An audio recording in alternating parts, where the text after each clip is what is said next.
Hey y'all, welcome back to my channel. Amy here, and welcome to another vlog, another fantasy vlog as well. So I have some very popular books in this bag here that I will be reading for this vlog. We're gonna start off with Fourth Wing and see how it goes. And if things go well, we'll jump into Iron Flame. And these are both by Rebecca Yarros. As if you are fantasy and Fourth Wing fans, you know that already. I will be also listening to these books along with reading along with them. And they are narrated by Rebecca Solar, as well as Teddy Hamilton, who is one of my all-time favorite male romance narrators. But anyway, let's take it back about 2 weeks and we'll see how it goes.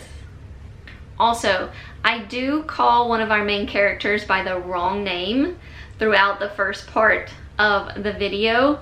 I'm calling him Xander. His name is Zayden, so I do apologize about that for all you fantasy readers out there, hardcore fantasy readers out there. Apologize for getting his name wrong, but just wanted to let y'all know I do a voiceover and correct it later on in the video, but just wanted to throw that out there. Okay, enjoy.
Well, I'm about 142 pages in. I'm up to chapter 12 of Fourth Wing, and I must say, it's not half bad. I'm actually enjoying this a tad bit better than A Court of Thorns and Roses. I really like our main character, Violet. She's like just very quirky and smart, and the narrative or her voice, like I feel like it's spot on. Like I can totally picture Violet in my mind. I'm still a little, how do I say it? I'm following, but yet not close enough to really understand. Like my mind still kind of wants to drift off, and I have to like try to focus back on the book, because it's like I'm interested, but then I kind of get bored with it. I'm really interested. I'm waiting to get to like the whole dragon part, because I want to know like what will a dragon choose Violet and which dragon will it be. I'm like really like that's my that's like my goal point. I definitely want to you know, I want to see Violet through. So Violet is the daughter of the general. She's at like this school. It's sort of like reading as a young adult, but Violet, I believe, is in her 20s. Like, I want to say this is like a college type of school. Violet's mother, the general, she's like, you know, the most badass of them all. And then Violet has a sister, Mira. I could be wrong on that name. Who is also a badass flyer. Or rider. They call them riders. So you're a rider or like a scribe, and Violet's more of like this more potential of being a scribe, and that's more of what she's studied. So basically like her history and just knowledge of the wars and the dragons and the rules and what they all mean and everything like that. So she's very smart. Her father, I think, was a scribe. I'm just a little like not confused, but like not very clear on what like all that is, what all the purpose of, I mean, I'm only on chapter 12, but like the purpose of this. So yeah, it's basically a school of training.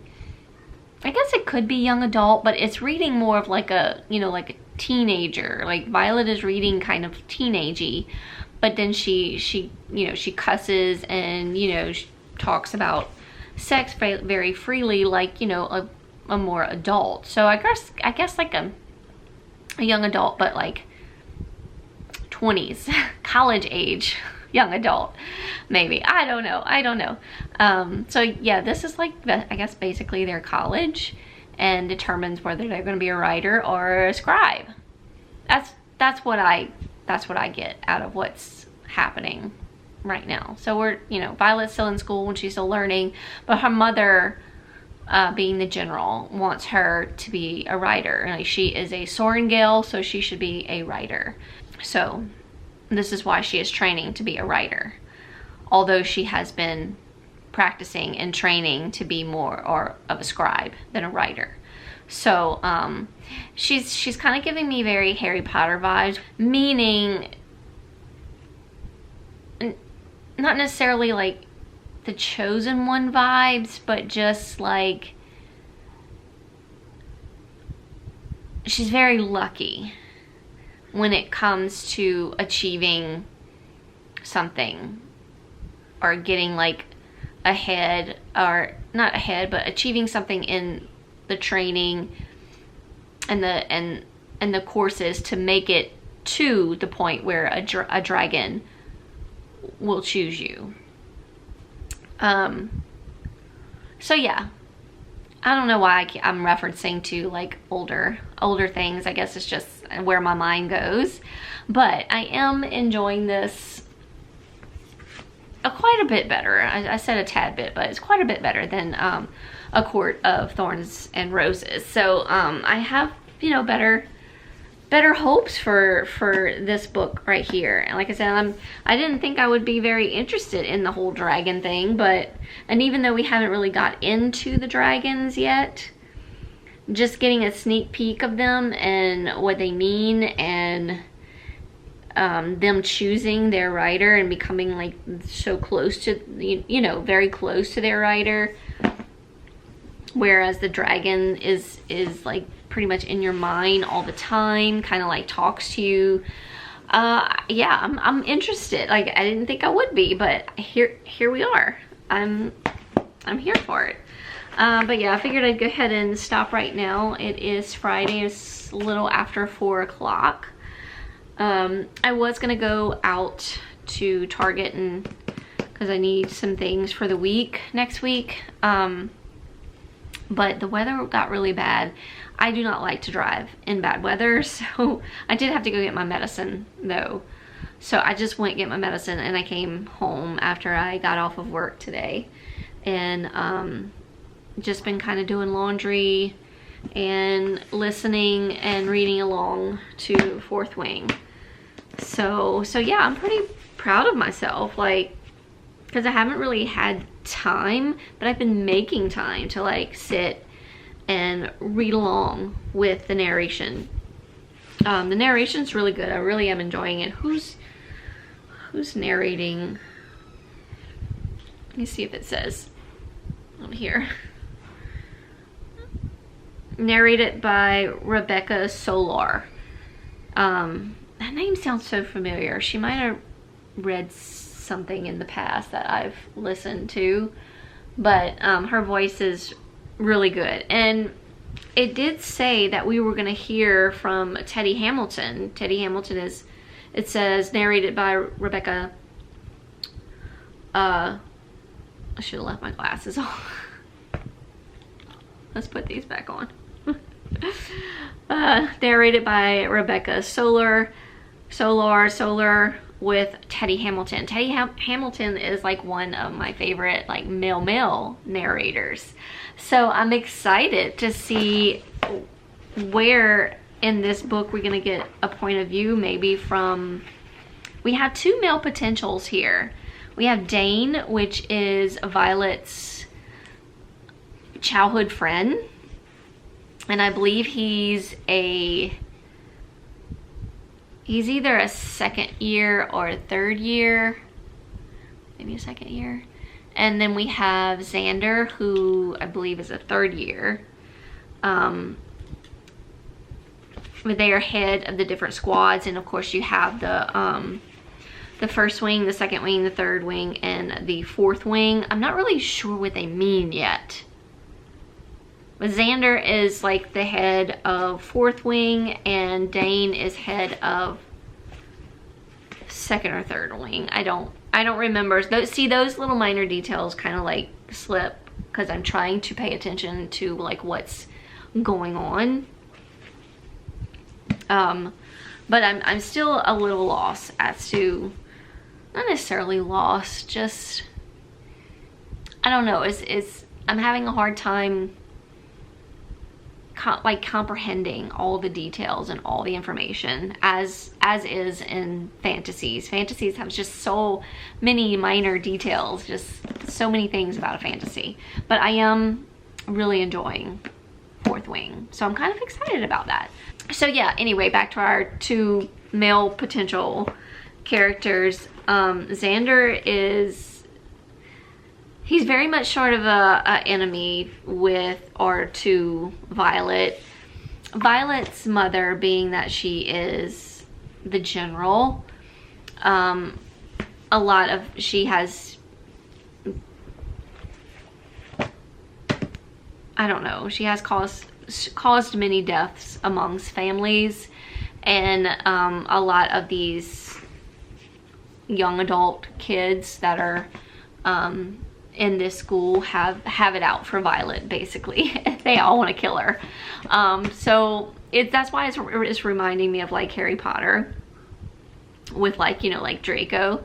I don't know if that makes any sense, but Xander is sort of an enemy because Violet's mother did, you know, I think some of his family members have died due to Violet's mother. So he's not necessarily a huge fan of Violet, but it kind of seems like he wants to help her. I don't know, you know, could be reading that wrong. So I'm not sure if we're gonna get maybe some narration from him that Mr. Teddy Hamilton is gonna read for us somewhere along the way, or maybe Dane. I don't think it's going to be Dane though. I have a feeling it's going to be Xander that is going to be her love interest, just because he somewhat doesn't like her right now, but I feel like there's potential there, And I could definitely see this being an enemies to lovers sort of love story, romance within the fantasy world. Anyway, those are my thoughts as of 142 pages in. But yeah, just thought I'd take a break from reading and then just let y'all know where I was at with that. I believe Michael is frying us some oysters this evening, so I'm really excited about that. I'll probably either pour me a glass of wine or maybe have a beer. He bought some of my favorite beers, so I don't know. But I'll chat with y'all later.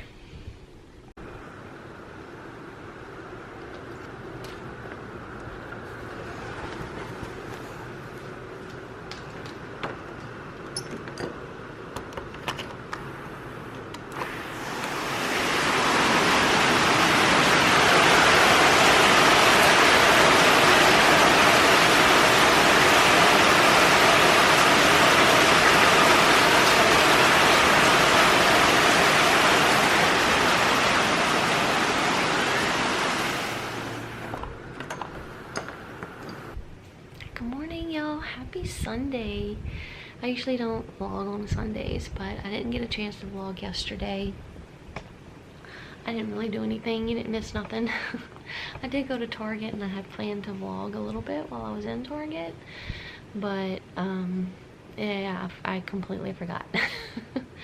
But it is a lovely rainy Sunday morning. I was gonna start getting ready to go to mass, but I don't like getting out in all this weather. But we'll see, it might clear up. But anyway, I'm gonna update y'all while I have y'all on camera, or have y'all here on camera. I'm a little bit halfway through Fourth Wing. Y'all, I'm actually enjoying this. I'm having a good time with this. I saw that.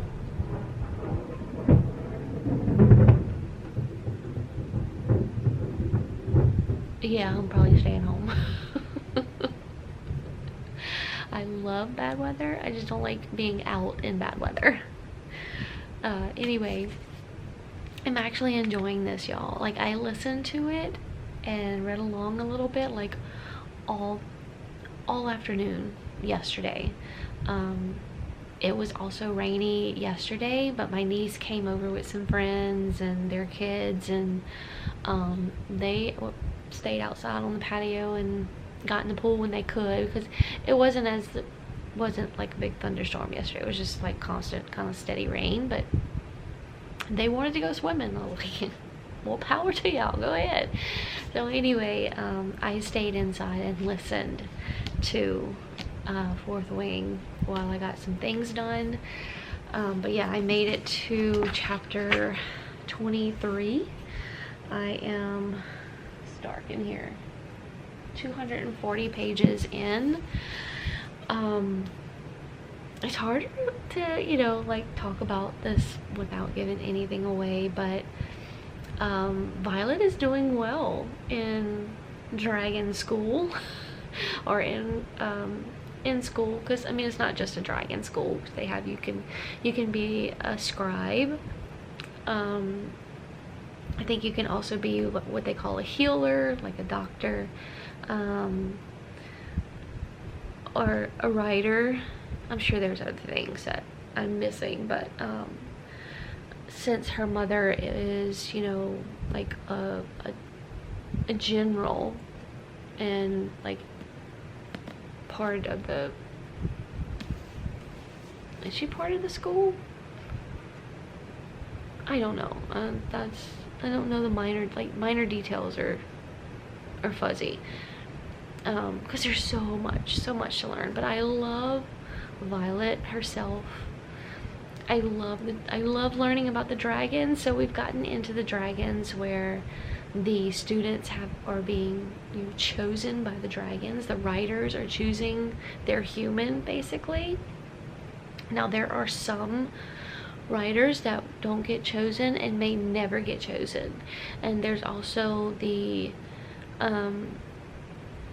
chance that these students or these people, I keep wanting to call them, like, it's like, it's reading very young adult to me, not in a bad way, but these women and men are like in their 20s. Like Violet is 21, so this is like going to college basically. New adult, young adult, I don't know, but it's reading very young adult to me. So I'm picturing her younger, you know, but, and then, you know, like she has all these lustful feelings towards her wing leader. And then there's Dane, which is Violet's like longtime friend as a child. You know, they've been knowing each other since childhood, but he's pissing me off. He's pissing me off because he's not trusting Violet's instinct. And he's like, I get that he's trying to protect her, but in a way I feel like he's not. Anyway, that's all I'm gonna say about this. But yes, we're getting more involved with the dragons, and I love that the dragons can talk to their humans, like in their minds, like that. I don't know why I love that so much, but I'm having a really good time with this. So just want to let y'all know where I was at. Wish y'all a happy Sunday. Show y'all the lovely rainy morning we're having. I'm about to go make me some coffee, and I'll probably listen to a little bit more and read along while I have my coffee. This angle, I'm sorry for the angle, but I'm loving the, like, just the gloomy darkness.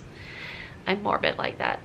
Anyway, let me know in the comments if you love the bad weather. Not being in bad weather, but just like, you know, like just being in it. Okay, talk to y'all later. All right, I'm gonna make it to mass this morning. So this is my church fit. Jeans are from Carly Jean, Los Angeles boutique. Shirt is from Target. Shoes are Nordstrom.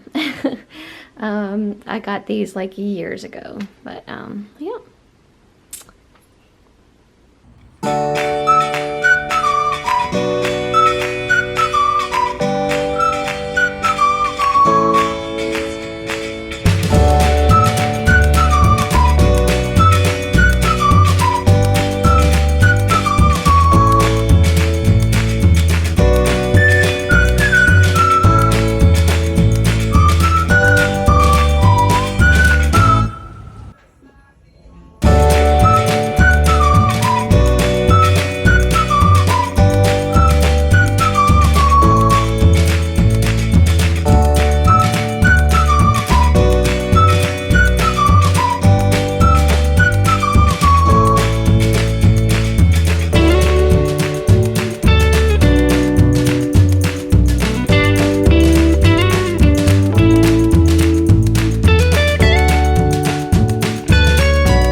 Okay, I'm back. So I mainly went to Baton Rouge to get these cookies, Caroline's cookies. But of course you have to walk through Barnes and Nobles to get to the cookie place. So of course I bought a book, but I'll show y'all that later. But I just want to show y'all the cookies. And of course not smashed, but one hit the top. Of course, the one I'm like, can't wait to taste. This is banana pudding, blueberry lemon muffin, chocolate cake. This is their circus cookie, which they have all the time. It's delicious. This is their chocolate chip, which is also delicious. That's their, or what do they call it? Cookies and cream. Okay. And then vanilla sprinkles. So what I really wanted was the churro. They didn't have the churro. They were sold out. They always sell out before I can get to it. But anyway, I got all these. So we're supposed to have a get together later. That's why I got so many.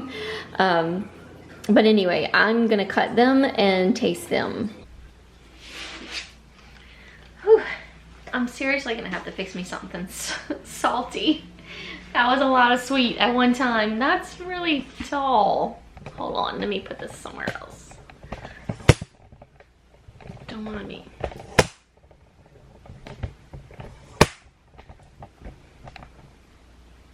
Okay, that's better. Not as high as I usually have it, but okay, so this is what I ended up getting at Barnes. Little ASMR. I've always kind of like wanted to like do some ASMR videos, but I don't feel like anybody would watch them. Anyway, this is Home is Where the Bodies Are by Geneva Rose. I love this cover. It's a VHS tape and I absolutely love it. It's given me like old school vibes. And I do believe it has something to do with these tapes that might have a murder on them. Let's read and find out. That's my receipt. I've never read anything from this author that I know of. Oh, happy Pride, by the way. Oh my goodness. Did I say it yet? I might have. Anyway, happy Pride. Okay, so it says, from the best-selling author of The Perfect Marriage and You Shouldn't Have Come Here, comes a chilling family thriller about the sometimes literal skeletons in the closet. After their mother passes, 3 estranged siblings reunite to sort out her estate. Beth, the oldest, never left home. She stayed with her mom, caring for her until the very end. Nicole, the middle child, has been kept at arm's length due to her ongoing battle with a serious drug addiction. Michael, the youngest, lives out of state and hasn't been back to their small Wisconsin town since their father ran out on them 7 years ago. While going through their parents' belongings, the siblings stumble upon a collection of home videos and decide to revisit those happier memories. However, the nostalgia is cut short when one of the VHS tapes reveals a night back in 1999, yes, that none of them have any recollection of. On screen, their father appears covered in blood. What follows is a dead body and a pact between their parents to get rid of it before the video abruptly ends. Beth, Nicole, and Michael must now decide whether to leave the past in the past or uncover the dark secret their mother took to their grave, or to her grave. Holy crap. Yes, yes, yes, please, and thank you. The hand strikes from the hex. Well, listen, man. Tomorrow's another day. Better day, because you're gonna be too hungover to get in any fights. So why don't you just crash here?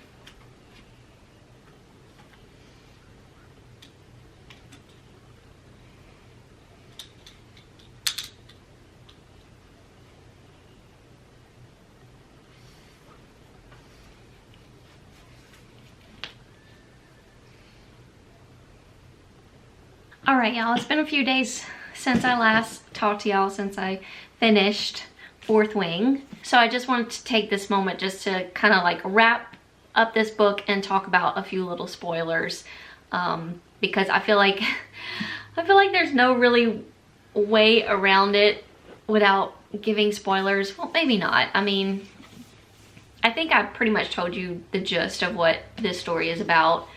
We have our character Violet. Her mother is the commanding general, whatnot. But Violet studied to be a scribe her whole life at this school. So this is like a college-based school. The school is called, I know it's in here somewhere. Baskia War College. So you go to this college basically to prepare yourself for war. Scribes are like the,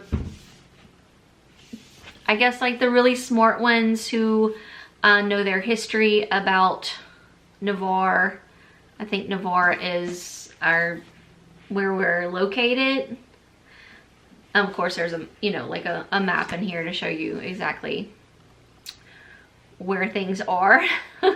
But you're, if you are studying to be a writer, who are the ones that usually go into battle, you are chosen by a dragon. So when you enter like your first year of writer's class, you go into what they're calling the threshing, where you see the dragons and basically kind of meet the dragons, so to speak, and they choose you.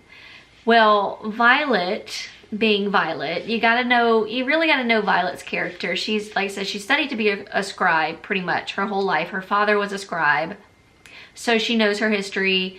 She knows, you know, she's just very, very smart, book smart, common sense smart. But her mother is like basically like making her wants her to be a writer, like herself and like her sister as well as her brother. Now her brother, as far as she knows, died in, did he die in battle? Was he? See, like those little details as far as like a fantasy goes is just, it doesn't register. Like I'm here for the relationships between characters as far as like friends go, as well as like love interests. All the little details in the back about war and battle, it doesn't settle anywhere. I know it's in there, but it doesn't really like, I'm not interested in it, so it doesn't really like comprehend. I don't know. Long story short, Violet's doing well. Now, there are a lot of first years that die in the preparation of their training. They can either, if a dragon annoys them, the dragon will kill them, or they can just be killed in training. Like it's crazy. Like that, we even have this one character, Jack, who is after Violet and really like wants to kill her because, you know, her family or her mother had his parents killed. And I'm not really exactly sure of why. They were basically the rebellions of this past war that had already happened, or battle, or whatever it was.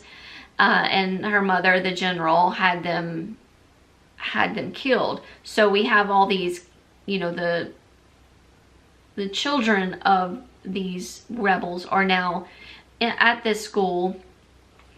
But they also have, when they have the rebel mark, that I think it just happens, or does the rebel mark just happen, or like minor details.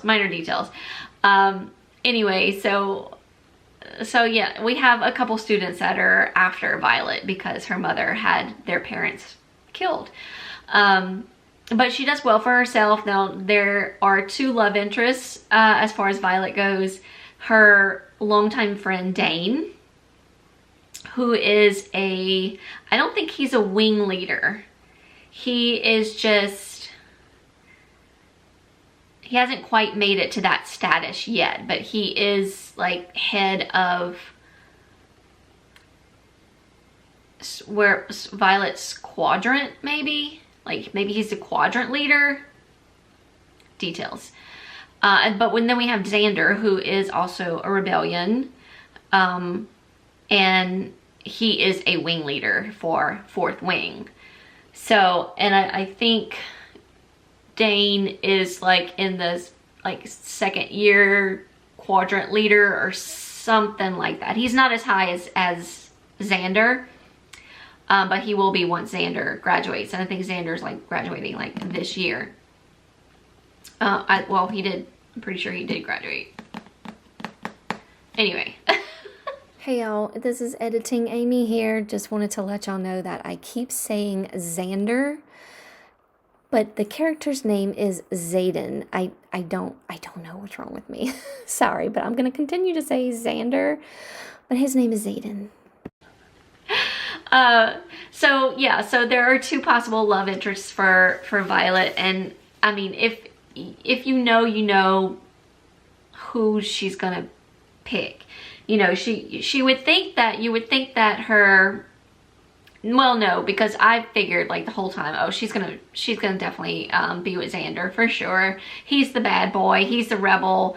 They somewhat don't like each other, so enemies to lovers kind of thing. It's definitely got to be it. Dane did try, I think, but it just wasn't there for Violet. Dane also pissed me off. I feel like he became a traitor to Violet. And Violet's, she is sort of a cliche, you know, she's very good-hearted, and she only wants to do what she feels is right and what's the good thing to do. It doesn't matter what side she's on, kind of thing. Now, I really took to Violet. In Court of Thorns and Roses, Farah was kind of the same way, but I didn't take to her. I don't know, there was something about her that it was too cliche of a character. Violet, I don't know what it is. I don't know if it's like the more school setting, young adult setting. Now, to me, it read like a young adult book, but these kids, like I say, are in like college. Violet is 21. Xander is 24. So long story short, Violet, when it comes to the threshing, Violet is chosen by not one, but 2 dragons. And she is chosen by these dragons because of her act toward the smaller dragon that chose her. And so like she was trying to, something happened to where this little smaller dragon, it was like she's a little golden dragon. I love her. You get to like, the dragons talk to you when they bond with you, when they choose you, they talk to you. And I was just so fascinated with that. I loved the dragons and everything that they had to say. So we have this little golden dragon. She's not really set up for battle or anything, but she was there. She got attached to Taryn, and Sigale is the other dragon's name. They are bonded mates for life, Sigale and Taryn. Sigale is actually Xander's dragon, and Taryn chose Violet because she was helping the other little dragon, which I don't remember her little name. Anyway, minor details. Because some of the, you know, asshole-ish school kids or college kids were making fun of her and like saying that she doesn't belong there, and saying that she needed to be killed and all this other stuff, and they kind of went after her. Sorry y'all, my nose is running. And Violet rescued her from these mean boys. And so Taryn is a very well-known dragon. He hasn't bonded with a human in a really long time, since he last lost his rider. And he's like one of the most powerful dragons, of course. So since Sigale and Taryn have this little dragon, this little golden dragon under their wing, and they see that Violet is protecting this dragon, and then Taryn also sees the goodness of Violet and where her potential lies, and her faithfulness as well. So Taryn, the almighty dragon, chooses Violet, as well as a cute little golden dragon chooses Violet. So she's got 2 dragons, and eventually you will wield their power depending on, like, I guess like some dragons have like different sort of powers, and it just depends on the person you choose as to how they will wield that power. So Violet and it doesn't come right away, it eventually comes. The baby dragon can stop time. And I call it baby dragon, the little golden dragon can stop time, which is not a good thing. They would probably have the dragon as well as Violet killed if they knew that this dragon could do such a thing. And Violet can will this power from the dragon and use it, you know, however she means fit. But then with Terran, she willed it lightning. So, and then I think like Xander is darkness. So they kind of like go head to, you know, like head to head, or they match each other a little bit just because their dragons are bonded. And then they are also in a way bonded, since their dragons are bonded. So it was just really fascinating to read or listen to all that. The audio is really good. Rebecca Solar is the narrator, and she did a fantastic job. I know I've listened to her before, but I don't remember what she narrated. But anyway, so yeah, so as you wouldn't probably know, Xander and Violet then, you know, start to kind of grow into a relationship. The further along you get in the book, you will get Xander's point of view, which is where Teddy Hamilton's narration comes in. Because I was waiting and waiting and waiting for his narration. He's like one of my favorite Mel narrators. And he is Xander's voice. At the end, you will get Xander's point of view. And you learn that Xander has just like, was immediately attracted to Violet. But he was trying to, you know, because, you know, she's a Sorrengail, had his parents killed. Well, she didn't, but her mom did. So, you know, he was just trying to hold back his feelings and try to be a hard ass with her. So it was very like just fun, like watching their back and forth banter, and then eventually them growing into a little bit more, and how the bond between their dragons bonded them. It was just really fascinating. I had a really good time with this. I'm talking a lot. My camera's like warning me, like, your time is up. Okay, I've had lunch. I've put my hair back. Let's finish talking about this. So, like I was saying, I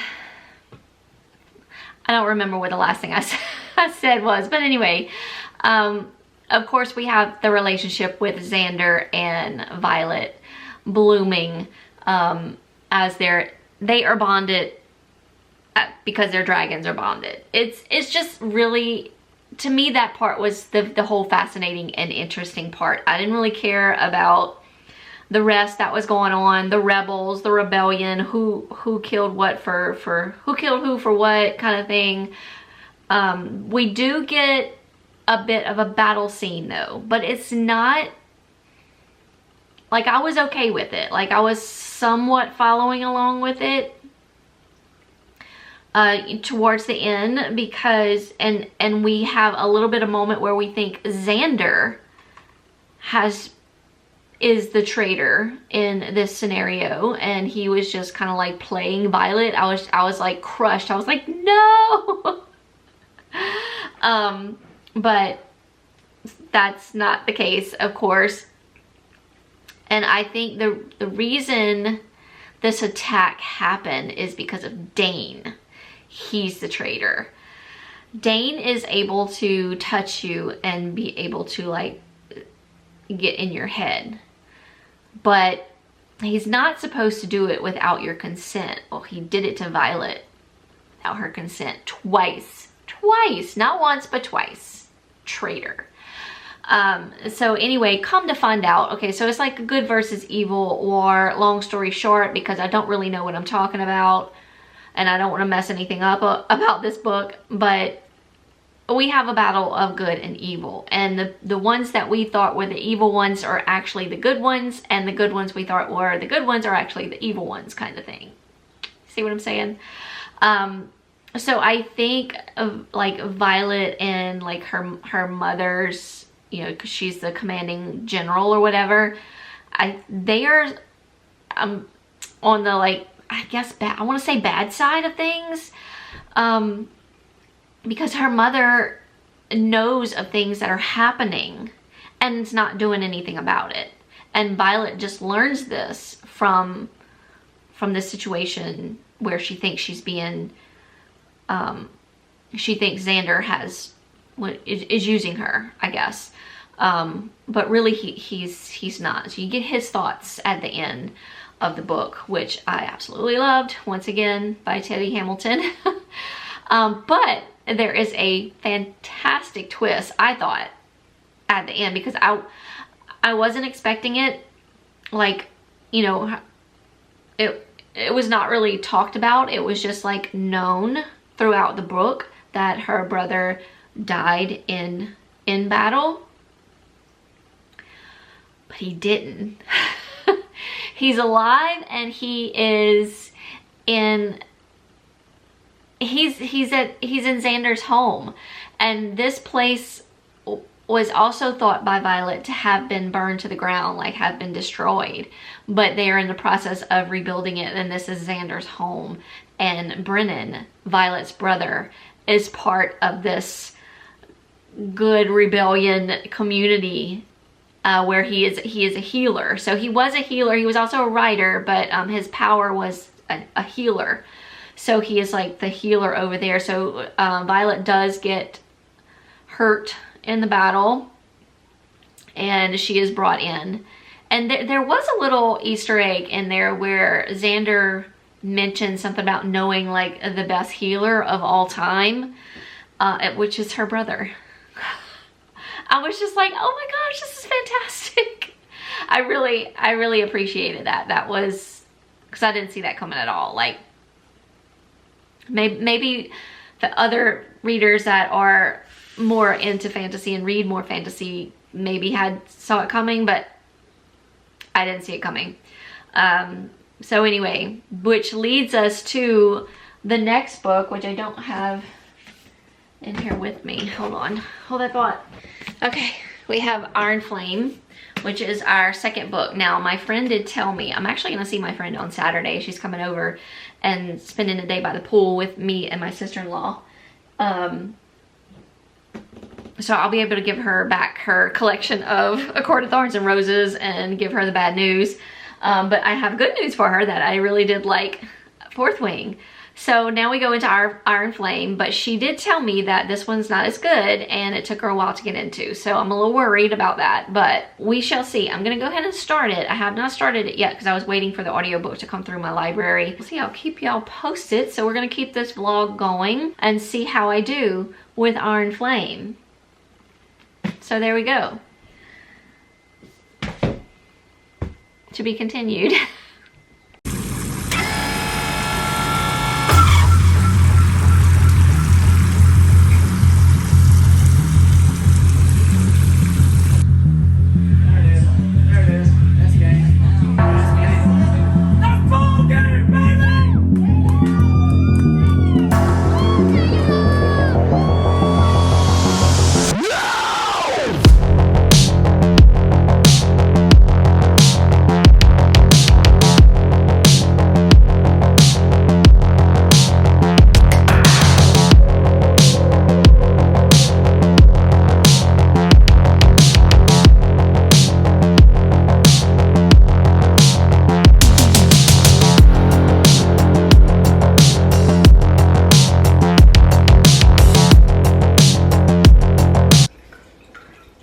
The mail just passed, and I think,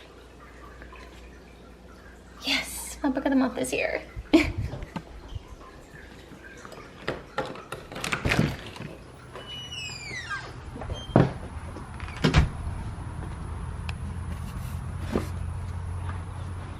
Let's open it.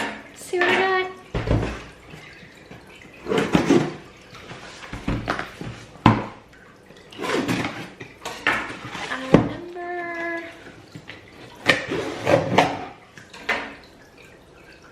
Yeah, I think I remember one book is the new Peter Swanson. Yes. A Talent for Murder by Peter Swanson. It's a smaller book. Look how many pages it is. I really love the cover.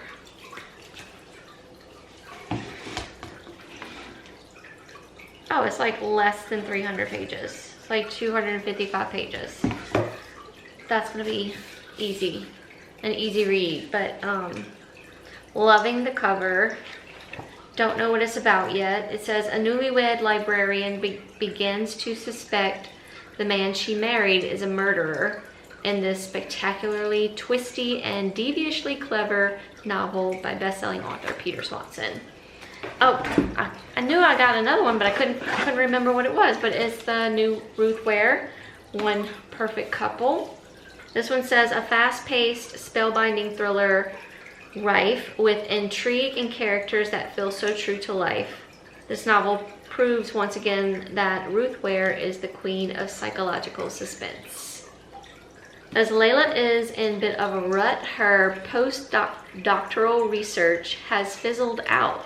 She's pretty sure they won't extend her contract, and things with her boyfriend Nico, an aspiring actor, I cannot talk today, aren't going great. It says when the opportunity arises for Nico to join the cast of a new reality TV show, One Perfect Couple, she decides to try out with him. A whirlwind audition process later, Layla finds herself whisked off to a tropical paradise with Nico, boating through the Indian Ocean toward Ever After Island, where the two of them will compete against 4 other couples in order to win a cash prize. But not long after they arrive on the deserted island, things start to go wrong. I like a deserted island. After the first challenge leaves everyone rattled and angry, an overnight storm takes matters from bad to worse. Cut off from the mainland by miles of ocean, deprived of their phones and unable to contact the crew that brought them there, the group must band together for survival. As tensions run high and fresh water runs low, Layla finds that this TV show is all too real, and the stakes are life or death. That sounds really good. I like a deserted anything type of story. Let's see if I can read a little bit of what this one says. Martha Ratcliffe conceded long ago that she'd likely spend her life alone. She was fine with it, happy with her solo existence, stimulated by her work as a librarian in Maine. But then she met Alan, a charming and sweet-natured salesman whose job took him on the road for half the year. When he asked her to marry him, she said yes, even though he still felt a little bit like a stranger. A year in, and their marriage was good, except for that strange blood streak on that back of one of his shirts he's worn to a conference in Denver. Her curiosity turning to suspicion, Martha investigates the cities Alan visited over the past year and uncovers a disturbing pattern of 5 unsolved cases of murdered women. It sounds good, although if I'm remembering correctly, I don't think I saw great reviews on this. I'll have to look again. But yeah, I'm excited for my two book of the month books, and we get, of course, the bookmark. Oh, it looks different this month. It's longer. Hold that plot. I like it.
It is June 11th. It is a Tuesday afternoon. I'm about to eat my lunch.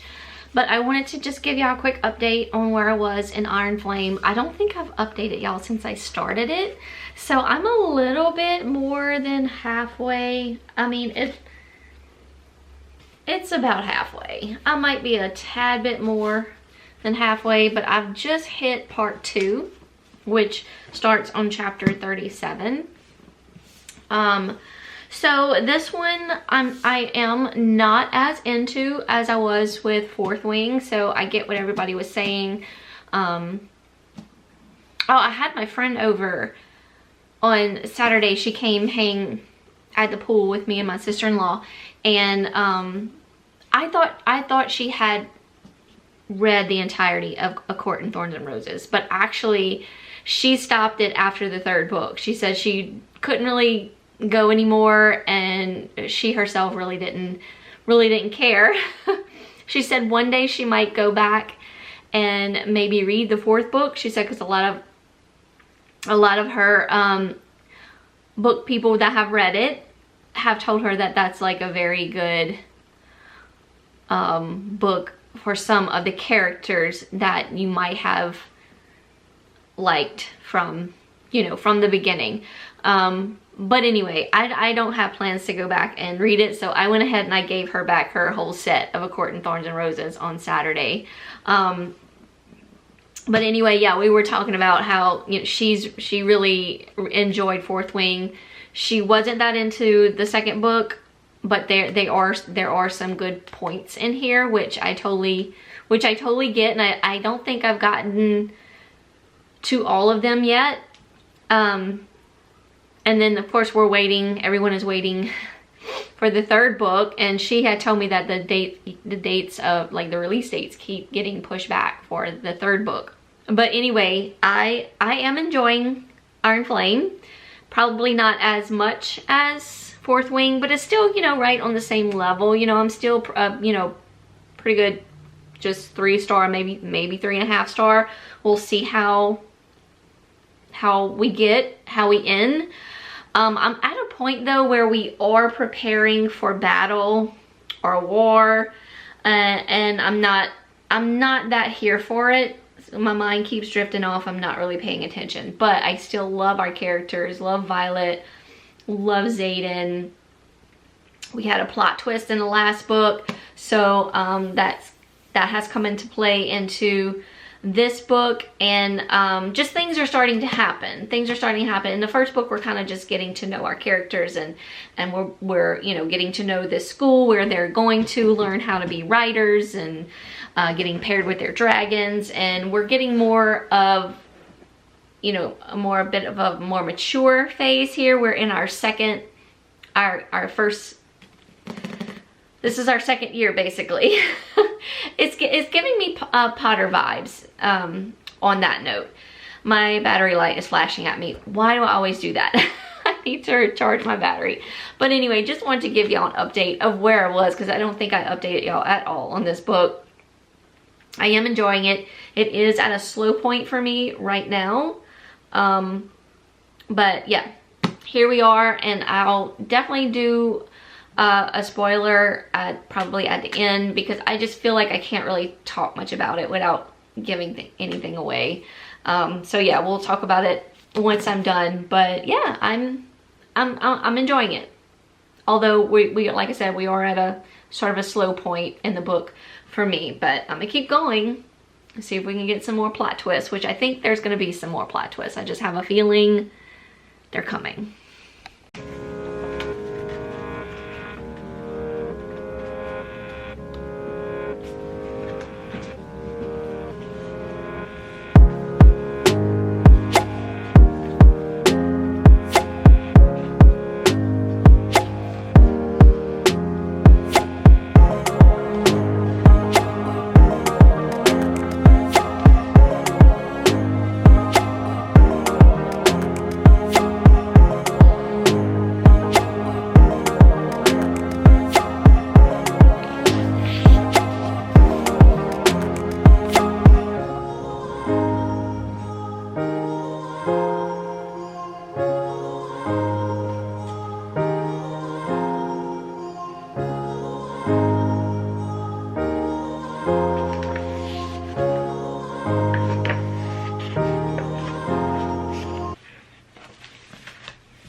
little lost. No surprise there. Okay, I think I'm gonna go pour me a glass of wine and then we're gonna maybe talk this through. Maybe. I don't even know if I know what I'm talking about, or if I know what I will be talking about, if that makes sense. Probably not.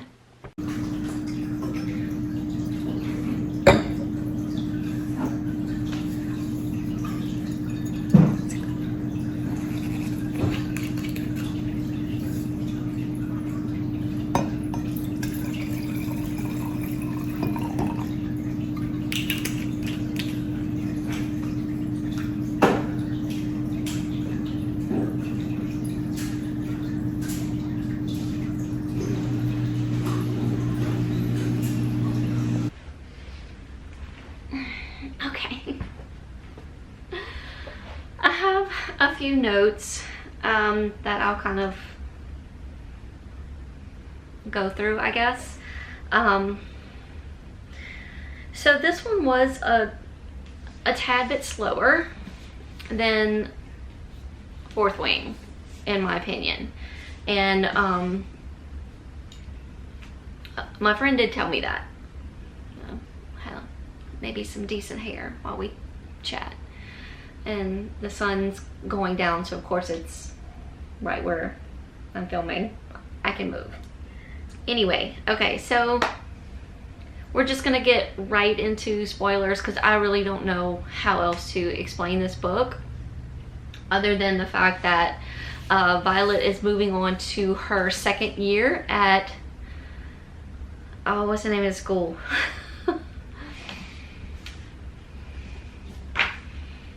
Hold on, give me a minute. Basgaya. I think that's how the narrator said it. Basgaya War College is where Violet is attending school. And that might be a spoiler. I'll take that out. But anyway, so yeah, Violet's in her second year with some of her closest friends. We get more of Taryn, which is the dragon that she... Is that a spoiler too? See, I don't know how to talk about this book without giving spoilers. Well, you know what? Taryn is a dragon that she bonded in the first book with, and I love them. I love the dragons. I never thought I would. But I guess it's just like the way they're wrote in the book that makes them so interesting, that they're like part of, this is just getting worse, you know, they're part of the whole story, and they can speak with their writers. And I love the banter, like just between the dragon and their writer. It's funny, it's sort of soothing, you know. So anyway, those are the things I love about this. I'm gonna move so this is not here. There is a little bit more of war going on here than in the first book, so I did get lost a good bit and I couldn't quite stay focused.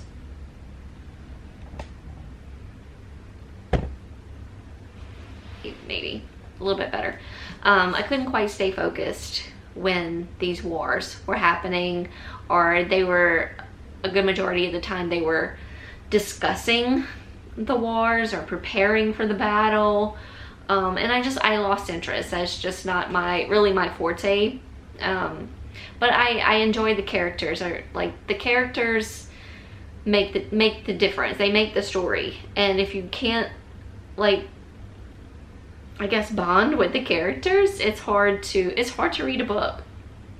Just like in A Court of Thorns and Roses, I didn't like Feyre. I didn't like her. As much as I liked, I keep forgetting his name, right? Ryson? It doesn't matter. Anyway, I liked him. I just didn't like Feyre, and she was like our, you know, one of our main characters. But anyway, yeah, I love all the characters in this book, and I want to, you know, I want to know what happens to them. move on from here. Okay, let's get into spoilers because I'm just screwing that all up. Okay, so at the end of Fourth Wing, there's a twist where Violet discovers that her brother Brennan is alive, whom she thought was dead like for years. He's also a lieutenant and a healer, and he resides at, my notes, Aracia, I don't know if that's how you say it, or Ryerson House, which is Xaden's home. So I do believe, I didn't write it down. We find out later on in this book that Xaden is like, he's basically a prince, although his father was killed. So does that make him the king? Or will he become the king? So a good portion of this book takes place in or at Ryerson House or at Aracia. I think that's how you say it.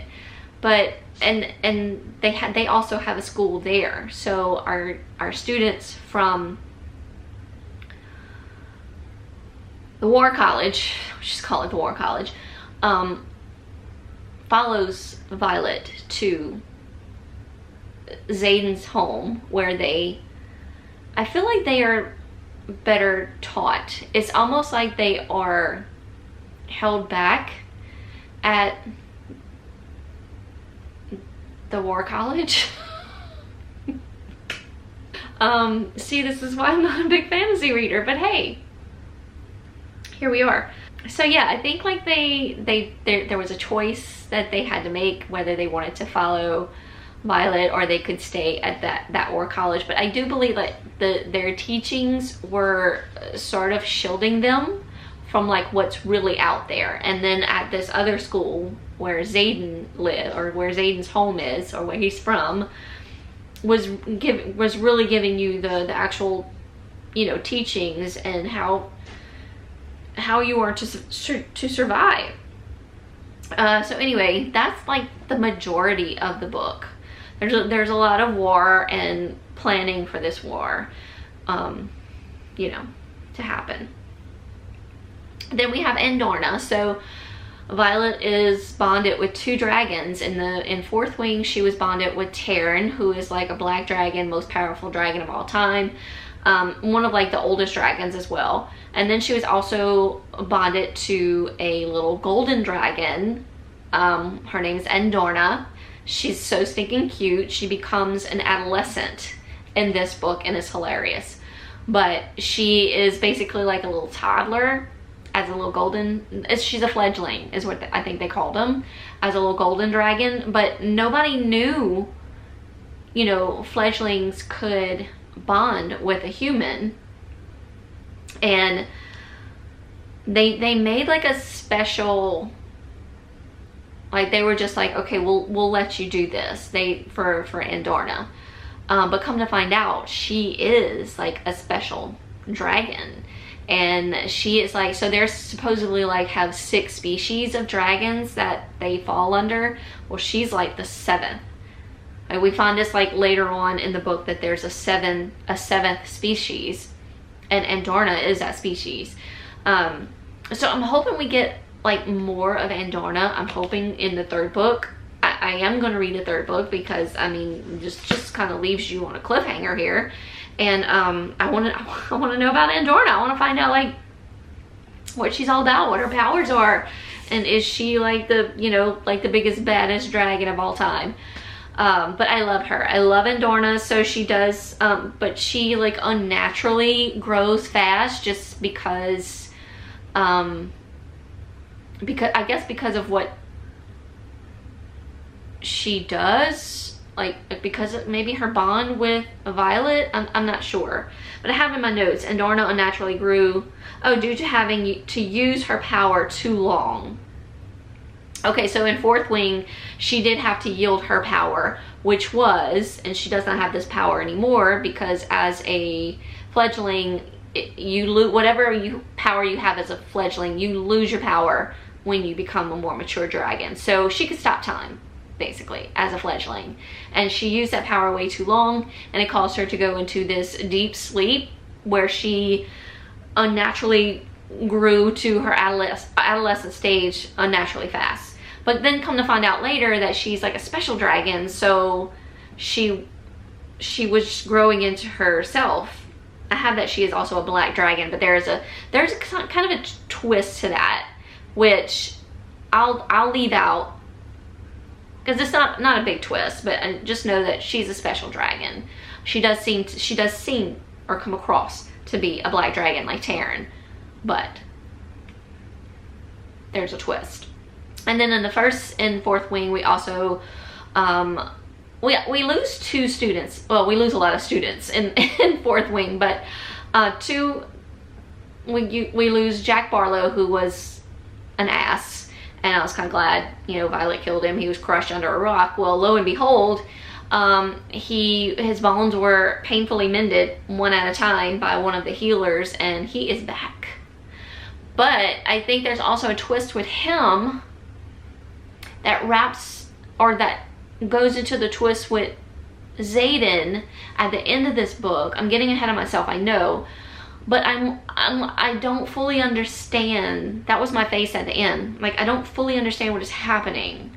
Like, I know something happened to Xaden. I didn't know it happened to Jack until the end of the book. So they are fighting what is called the Wyvern, and there's like a sage, and these are like the bad people. So I think wyverns can wyverns make the sage, or do the sage make the wyverns? I think the sage, oh shoot, I don't see this. I'm so confused. I'm so confused at what is actually going on, but I think Xaden was turned into a sage. I think. I'm not positive. I don't think it was spelled out at the end. I think that was supposed to be left as a cliffhanger, but I could be wrong. And I think Jack is a sage as well. Or are they Wyvern? No, they can't be Wyvern. I don't know. Shit. You know, I'm gonna have to go look for spoilers myself to fully understand what happened at the end of this book. Oh, we also have Dane, which is Violet's like oldest friend ever, and he kind of comes around in this book, so that was good. But you don't get a lot of him. I was hoping for a little bit more of Dane, but you don't get a lot of Dane in here. Oh, and we do find something out about Xaden. He has a second signet, which is due to like his great or his grandfather. I think the all-powerful ones think that his signet comes from his great-great-grandfather or his great-grandfather. It has something to do with how his dragon bonded with his great-grandfather, or maybe it was his grandfather, and now she's bonded with Xaden. So it has something to do with that. So he can wield whatever power his grandfather had, or maybe his great-grandfather had. And apparently that power is to basically read your mind, which is kind of what Dane can do, but Dane pulls memories. He can't necessarily read what you're thinking right now. He just can like pull memories from your mind. And so I have in my notes, it says, so Xaden has a second signet. He can basically read minds, and he thinks this will make Violet fall out of love with him. It's supposedly the worst signet someone could have and can get you killed. So it's like no one knows. And I think this is stupid. Which I do. I did think that was kind of stupid. Like, why is that like such a bad signet? I mean, Sookie Stackhouse could read minds and she was fine. So anyway, that's basically all the notes that I wrote on this book, because this book was just a lot of war and a lot of preparation for the war. But for the most part, I liked it because I liked following the characters, and I liked the whole college setting for these students, and yeah, I just liked all the characters, and it was funny and sort of refreshing at times of like war. So yeah, I'm left with a little cliffhanger. I don't know what happened to Xaden. But I do think he's turned into something, whether it may be a sage or a wyvern. I'm not positive. But here we are. And so is Jack. And Jack is in a cell. So Xaden goes visits Jack at the end of the book. And, you know, Jack's like, hold on.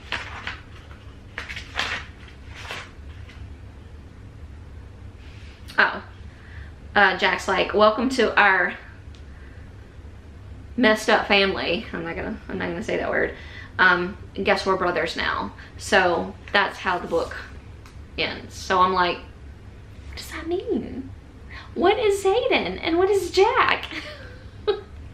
Oh, I was also hoping, there's probably more I'm not mentioning that's probably spoilers for this book, but like I said, I'm not fully like understanding the whole thing.